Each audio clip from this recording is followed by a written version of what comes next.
Mirasee.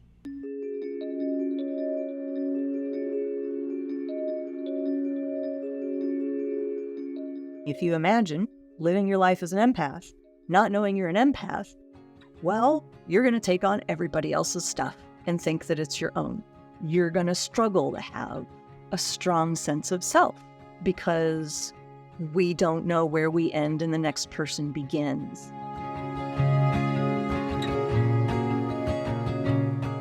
Hello, and welcome to Consciousness Explored, where we delve into the mysteries of the human experience and consciousness. I'm your host, Melissa Deal. In each episode, we'll be diving deep into the nature of consciousness, ways to expand our consciousness, and the impact that our understanding of consciousness has on the quality of our daily lives. On today's episode, I'll be talking with Reverend Dr. Stephanie Redfeather, a leading figure in the realm of divine femininity and impact advocacy. Stephanie is the founder of Blue Star Temple, an online sanctuary for sensitive beings on their spiritual journey. An ordained shamanic minister, she holds a bachelor's degree in applied mathematics and a master's and doctorate in shamanic studies. She's an award-winning author of the international best-selling book, The Evolutionary Empath, which helps to guide sensitive souls to break free and co-create a new earth consciousness. Get ready for an enlightening journey.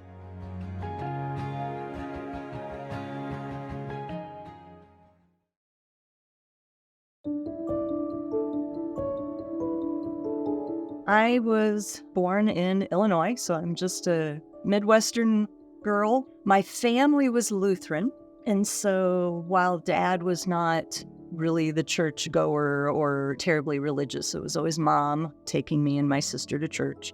And so I went through all the things you do in the Lutheran church, right? Going to Sunday school and confirmation and all of those sorts of things. My parents got divorced when I was 8 years old. You know, a lot of people I know can relate to that, where it's a life-changing event when the family breaks up. And so, of course, that set up a lot of wounding patterns. So it was a little bit of sometimes spent with my mom, sometimes spent with my dad. One of the things that I really appreciated about my mom is she really understood my sort of creative instincts and urges, my desire to express. And so from 5th through 8th grade, she enrolled me in a particular school that had a creative and performing arts program. So if you remember the TV show Fame, I went to a school like that. Stephanie's younger years were filled with creative expression, but she wanted to change things up going into high school. She chose to leave her mother's house and move in with her father. Living with her dad and new stepmom turned out to be very different than her young 13-year-old mind had envisioned. Extracurricular activities such as dance were not supported. She also had a very adversarial relationship with her stepmother. Lacking sufficient outlets for her creative energy and unsure how to navigate in her new home, Stephanie began to lose pieces of herself into the void, causing her to feel incomplete and unsure of herself as she moved into adulthood. I started feeling unsafe in the world. That was not feeling understood. I felt exposed, and like the things that I valued and that were important to me were not honored or recognized. And so the way I think of it is my masculine came in to the best of his ability and said, "I'll save you," and basically took my feminine and put her in a box and put her away for safekeeping. I chose to get a math degree and become an Air Force officer.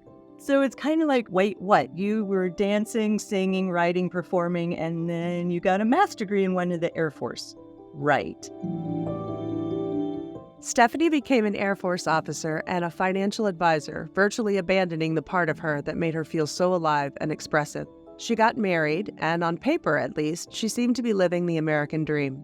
Inside, she felt as though she was constantly trying to fit a square peg into a round hole. Though she lacked the awareness to realize it at the time, Stephanie's soul was compelling her into massive change, and her stubborn will was being dragged kicking and screaming. My spiritual awakening was about a 5-year period of time that I have described as living 100 years in that 5-year period, because I lived a lot of life. I dug through a lot of depths. It was a dark night of the soul kind of period. And when I got to the other side, nothing in my life looked the same. as it did when it started. I had gotten divorced. I was in a new city, new job, new car, new house, new furniture. Like everything had changed.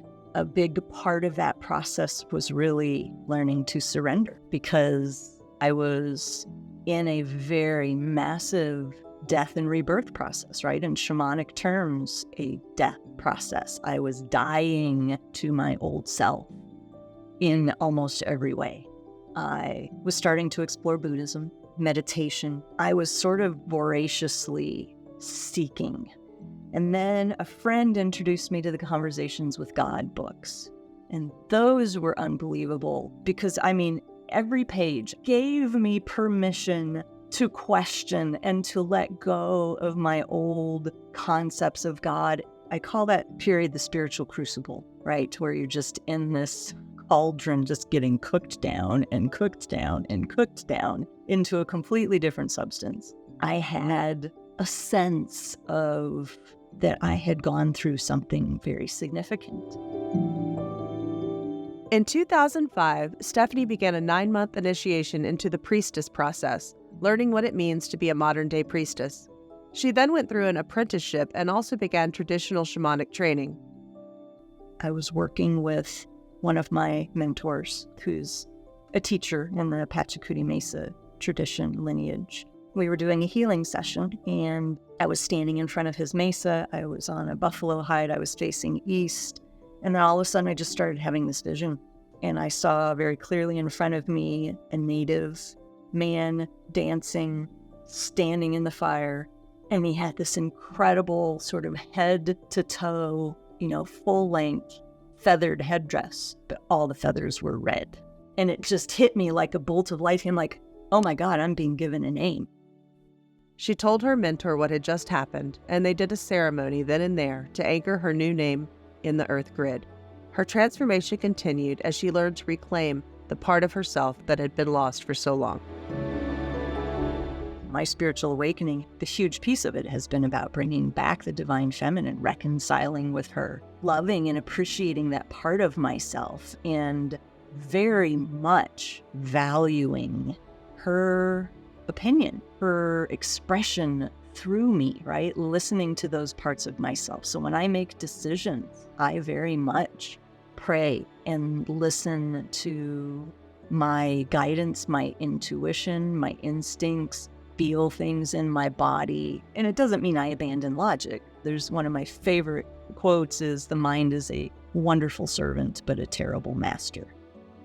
I had some understanding and perspective and tools. And that is when I stood up my business in 2007, because I felt like if I could make somebody else's time in the crucible shorter, if I could help them understand what's happening, if I could give them tools, if I could help them understand at a subtle energetic level what was happening to them and what they were experiencing, then that is what compelled me to be in a place of spiritual service. We're back with Dr. Stephanie Redfeather. Stephanie, thank you so much for sharing your story. It resonated so deeply with me, and I just really appreciate you sharing it. I want to go ahead now and get into our discussion of consciousness. So could you tell us how you describe or define consciousness and what it means to you? So consciousness to me is an awareness, but it's an awareness that has sentience to it, or agency, if you will. That consciousness exists separately from the body. And so one of the amazing opportunities we have in the Earth School, being in a body on Earth, is how do we marry consciousness with a body? How do those things work together and interact together? So to me, consciousness is, in a way, a living field of intelligence, something that is enduring, that exists outside of time, even outside of linear time. Oh, thanks. I like that. Well, let's talk a little bit about your book, The Evolutionary Empath, and your work with empaths. And just let me say for the listeners that for some people, the connection between empaths and consciousness may not be intuitive, but for me, it really is. For me, consciousness is the part of us that is not physical. It's the core essence of our energetic makeup. We're more energy than we are anything else. And being an empath is not a personality trait. It's an energetic state. And so, Stephanie, could you first just explain what an empath is and perhaps for clarity, what an empath isn't? The word empath is derived from the word empathy. So there is a similarity there, empathy, our ability to walk in another person's shoes, right? Our ability to understand somebody else's perspective or what they are going through. But the term empath does not just describe a feeling, right? It's not just something that's transient or fleeting. It's not just a psychological or emotional state that we can access. We all are born with an ability to access that sort of feeling. It's not something that, in a way that we can turn on and off. And I qualify that because the tools that we learn help us manage it. But in terms of being an empath, it is a quality, not just a thing that shows up every once in a while or, something that we can turn on and off like a faucet. It's not woo-woo, nor is it like the subversive, dark, witchy sort. It's amazing people who don't really understand subtle energy, look at this type of experience and all of a sudden, if you don't understand it, then it's to be feared, right? Or to be given a negative label. So when I wrote this book, my guides, I work very heavily with the spirit realm. We call in all of my guides and helpers, my spiritual team, with everything that I create. And the only directives that they gave me was create a definition. And I was like, oh, sure. Okay, no pressure. So that is why in my book, I spend 2 chapters talking about what it is, because I would rather be more thorough than to leave people sort of questioning. But from all of the classes that I had taught about it and clients I'd worked with and students, I had gathered kind of a long list of data. And so I started organizing it, and they organized themselves into what I've called the 5 distinct qualities of an empath. The first quality is the ability to merge with and absorb the energy of other beings, so people, animals, anything with life force, which stems from a very open personal energy field. So as empaths, we tend to be born sponges. For anyone who might not be familiar with energy fields, could you explain that a little further and what it might be like to be born with an open energy field? So it's very easy for us to blend and merge with other people, to take on other people's stuff, to feel like everything we're feeling is our own when it's really not our own. It's just what we've absorbed from those around us. If we are unaware that we are that open, this is the quality that can cause us to take on other people's emotions and problems and to struggle with boundaries. The second quality of an empath is our highly sensitive nervous system. And so some people may be like, well, nervous systems are supposed to be sensitive. Yes, this is true, but this can set us up to experience life with a lot of overwhelm and overstimulation, which really points to us needing to learn self-care and boundaries. The third quality is our great sensitivity to the energies around us and an ability to perceive or access subtle information that's stored in the energy field of all types of life forms. And so this is the quality that makes it easy for us to tune into or perceive subtle energy. So some people can see and talk to the dead. Other people are animal communicators. Some people read Akashic records. Some people have paranormal experiences that happen to them all of the time. Some people are mediums or, so all of these different ways that we're accessing information that's there, right, in the field of all of us. It's just most of us don't understand that or are attuned to it to recognize that it's actually common, if you will, that we're all born with it. But most of us have it taught out of us. The fourth quality is the premium that we place on peace and harmony, and that's in relationships, in our environment, in our own energy field. And so when we don't have well-developed tools or awarenesses, we will tend to do anything and everything to keep our relationships, our environment as stress-free, calm, harmonious as possible, which often means we become doormats, we don't rock the boat, we don't stand up for ourselves, we don't like conflict, etc. The final quality is that we have big open hearts and a desire to serve others. So this often inclines us towards careers that are focused on service, but it can also cause us to overgive, put ourselves last on the list, give ourselves away, that sort of thing. And so I do want to qualify that being an empath is a scale. It's a sliding scale. It's a spectrum, right? So some people are going to, if you look at those 5 qualities, some people are going to go, oh yeah, 1, 2, and 5, I feel really strongly, but 3 and 4, I'm not so sure. So am I still an empath? Yes. There's different degrees and expressions of it. And so don't feel like you have to hit certain markers to think that you qualify, if you will, to be an empath.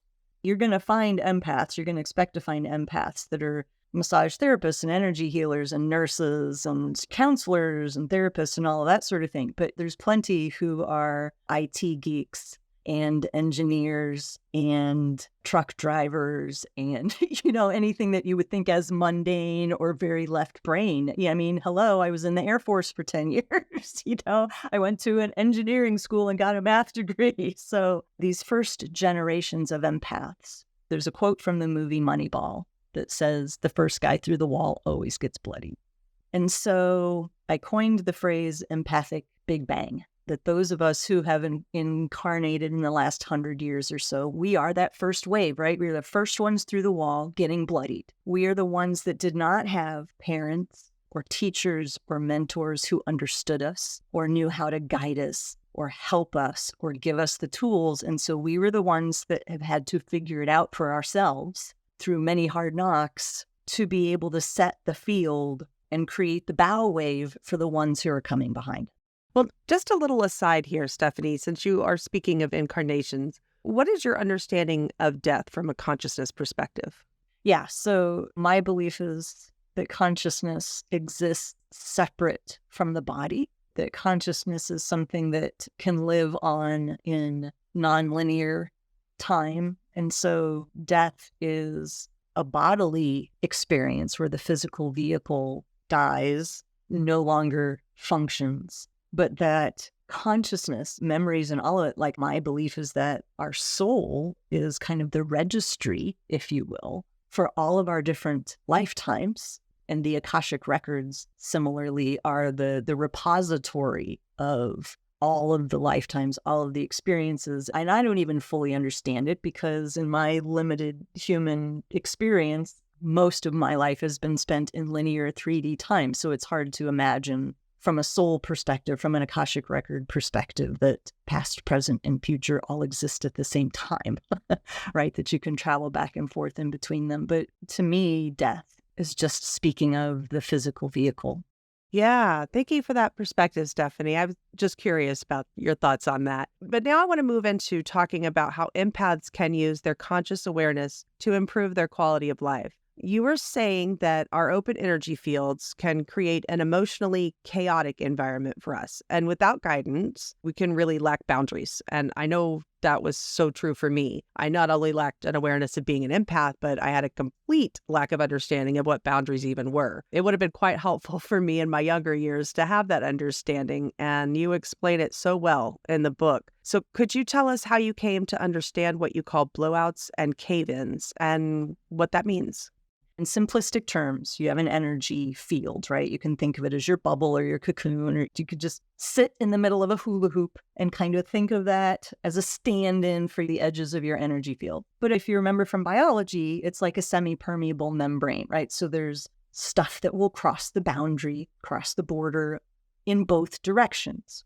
For most empaths, we tend to have our leaks, right? We're talking about energy leaks. Our leaks tend to fall into either an outward leaking or an inward leaking. So let me start with the cave-ins first. Inward leaking is like if you think about a boat with a hole in it and you're slowly taking on water, right? So if you're a cave-in leaker, that means you let everybody else's stuff collapse your field, everybody else's opinions, everybody else's beliefs, everybody else's expectations, what they think you should be doing, or just, if you don't have a strong sense of self, it's easy to just defer to whoever's around you, the biggest personality, the strongest personality, the most intimidating personality, whatever, but we just collapse, right? Like a tire that's deflating that has an air leak or a boat that's taking on water.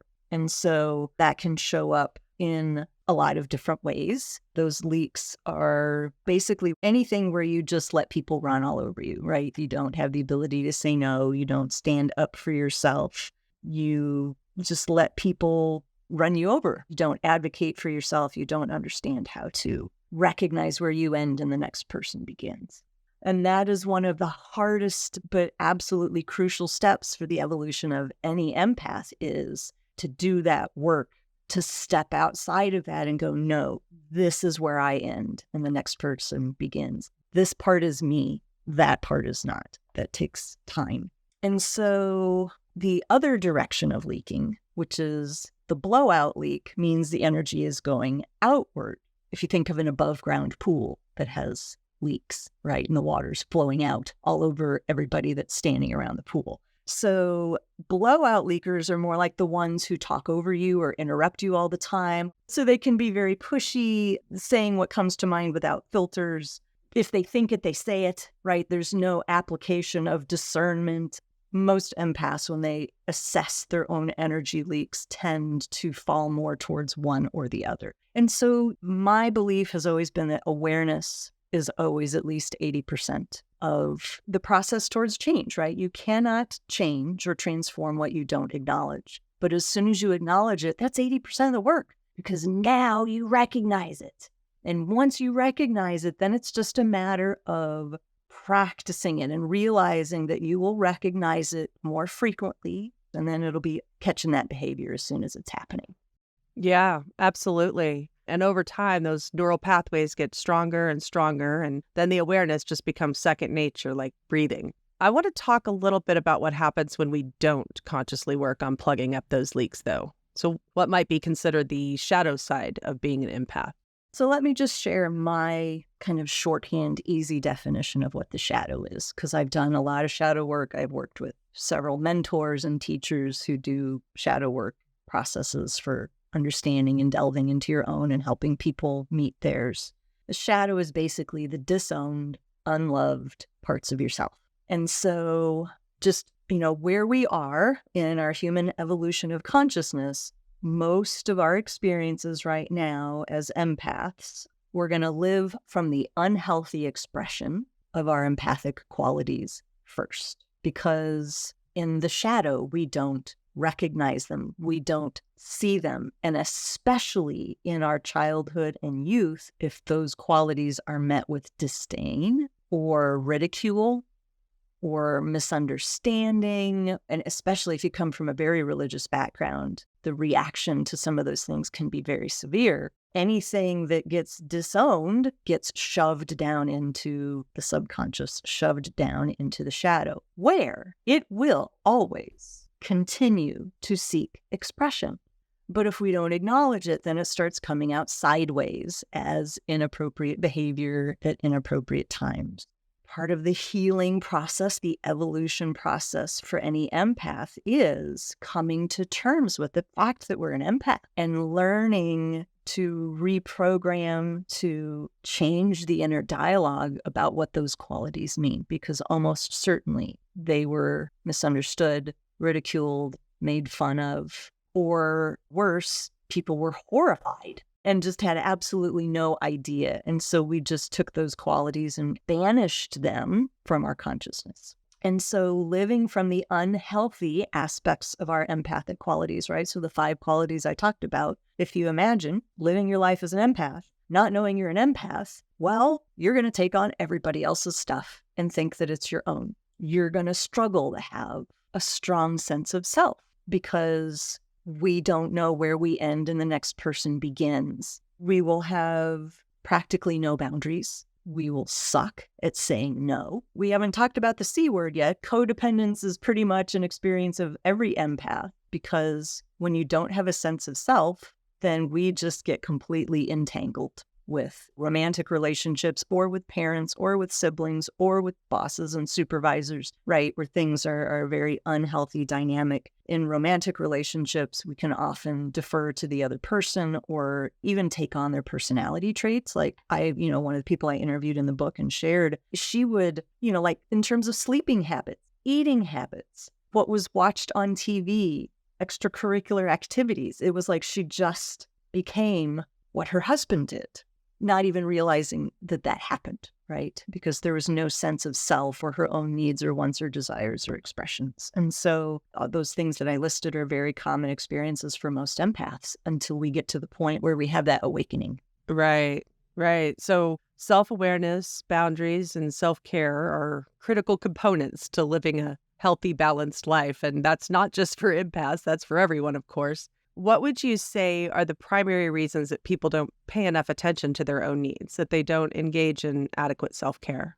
It kind of depends on what your biggest influences are. So for some people, if they're very indoctrinated into being of service or putting everybody else first, then the primary reason can just be that feels selfish, right? Part of my identity is based on what I do for everybody else. If I do something for myself, that seems wrong. But other things can just be time. Like I can be very driven and ambitious, and my to-do list and my inner taskmaster can just take over. And so I don't get to self-care with the frequency that I need to because I'm just so busy trying to accomplish. So I wouldn't say there's just one reason. It just kind of depends on what is influencing you the most. But there are certainly many reasons. And then there's also just the societal, cultural, in the Western world. I'll sleep when I die, kind of a kind of philosophy. All of the gains that we make, it is easier to get overwhelmed, easier to get overstimulated, easier to lose track of how we really feel about something. We can't hear ourselves as clearly, so we're not making good decisions, or we fall back into old patterns and habits of deferring to other people or not listening to ourselves or speaking to our own needs. And so it just sets us back. That is so true. Well said, Stephanie. Thank you. So as we wrap up our conversation today, what advice would you like to leave with the listeners concerning consciousness and the work you do? When you recognize you're an empath, when you start committing to your healing, to your inner work, there are two very important things that every empath will have to develop and work with, and that is boundaries and managing their energy field, which are very closely related. And the second half of my book is all about the practical tools. Do that work. It is necessary and important to understand yourself as an energetic being and to at least have a fundamental, basic grasp of what that means so that you can become responsible for your own energy field, for your own boundaries, which then feeds your ability to stay grounded, to occupy your own throne, right? To come back to center. As soon as something moves you off of center, it becomes easier to come back to center when you start doing this work. And so doing the work of understanding and establishing boundaries, doing the work of managing your energy field, just simple things such as clearing your energy field. And that can be done through many different techniques, which I also list in the book. Those are crucial tools. Building your toolbox as an empath is going to be a lifelong pursuit.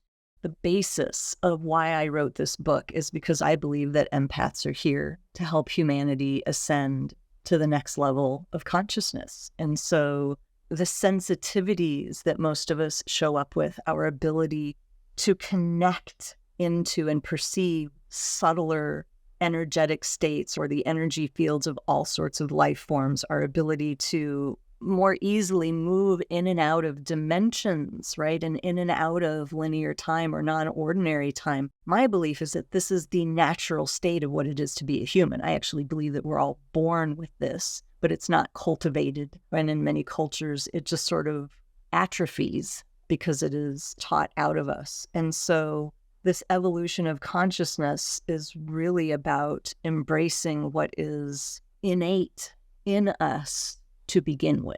As you continue to evolve and grow, your energy practice is going to evolve and grow too. So it's not just like settings like, if you remember the old equalizers on stereos, right? Where you've got the treble and the bass and the balance. And, it's not like you just set a bunch of knobs where you like it and then walk away and you don't ever have to touch them again, right?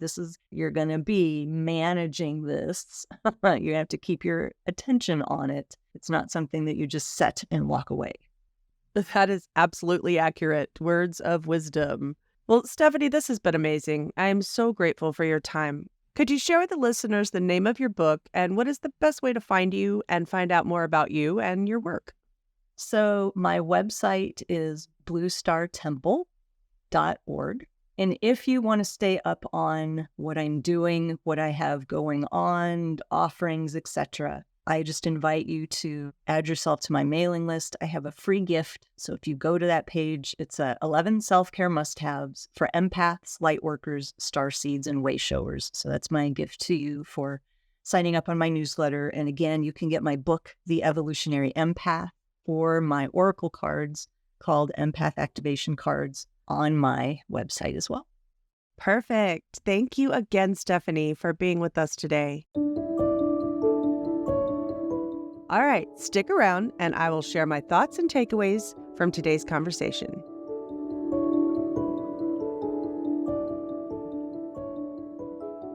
I've thought a lot about my conversation with Stephanie since our interview. Her book is an incredible resource for empaths and sensitives alike. I wish I'd had it 30 years ago, and I highly recommend it. Throughout the conversation, I felt as though I was talking with a kindred spirit that I'd known for eternity, and that meant so much to me. Besides my husband, whom I've only known 6 years now, I've never met someone who has such a deep understanding and shared experience of what it is like to be an empath and not know it, going through life constantly feeling sucker punched and confused and unable to find resonance with other humans. For many empaths and sensitives, the consequences of our unmanaged boundaries and energy fields are often massive emotional trauma and misunderstood behaviors. We can spend years in therapy being labeled and medicated for everything from anxiety and depression to bipolar disorder and borderline personality disorder. Without being taught how to discern our emotions from others' emotions, we literally cannot tell the difference and sometimes wonder if we're insane or fundamentally broken. We often become masters of disguise, chameleons, addicts, even paranoid hermits. We can end up in mental institutions, homeless on the street, incarcerated, suicidal, or in decades-long abusive relationships. I spent the first 4 decades of my life in many of these experiences, trying to claw my way up to what I considered normal, having no idea that so many of the emotions that tortured me since childhood didn't even belong to me. For those of us who are highly sensitive and/or empathic, things like boundaries, self-love, and self-care can be completely foreign concepts, but they truly are our path to peace. I love the way Stephanie describes the various energetic leaks, the blowouts and the cave-ins, and how awareness of these behaviors really is a huge part of the work. Often we judge and berate ourselves for behaviors that seem truly out of our control, which only compounds the problem. When we can meet those behaviors with conscious awareness, true compassion, and understanding, we can begin to practice choosing differently. We bridge the gap between how we see ourselves and what we think is normal. When we become aware of where we end and where others begin, we can see a dim light in the distance and begin moving in that direction, out of the shadows of our empathic experience. We learn to embrace our sensitive nature, appreciating the gifts and the light that we have to share. It does take work, and it's not easy, but it is worth it. Something that really stood out to me was how much I resonated with Stephanie's story of suppressing her creative, right-brained feminine self and allowing her left-brain masculine energy to dominate. I did the same thing for much of my life, to the point of abusing the feminine and practically worshiping the masculine part of me, thinking it was the only way to be safe. I've seen both male and female empaths and sensitives cope in exactly this way. I think it's largely a result of our collective tendency as a society to overvalue masculine qualities and undervalue feminine ones. But really, there's no value in imbalance of any kind. Nature's blueprint is balance, and we are part of that. We all have both masculine and feminine energies that we must learn to honor, embrace, and respect. Our outer world is a reflection of our inner world, and while I'm thrilled about the recent reemerging of the divine feminine, I do think that we have to keep ourselves in check and not allow the swing of the pendulum to overcorrect. If we can heal the shadow side of both energies and balance them within ourselves, the world around us will have no choice but to reflect that beautiful balance back to us.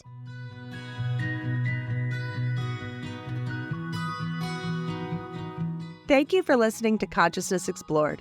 Consciousness Explored is part of the Mirasee FM podcast network, which also includes such shows as Once Upon a Business and Just Between Coaches. A special thanks to our guest, Stephanie Redfeather, for generously sharing her time and perspective with us today. Be sure to check out her website, bluestartemple.org. That's BLUESTARTEMPLE.org. And if you'd like to reach out to me, I'd love to hear from you. My contact information is in the show notes or just below on YouTube.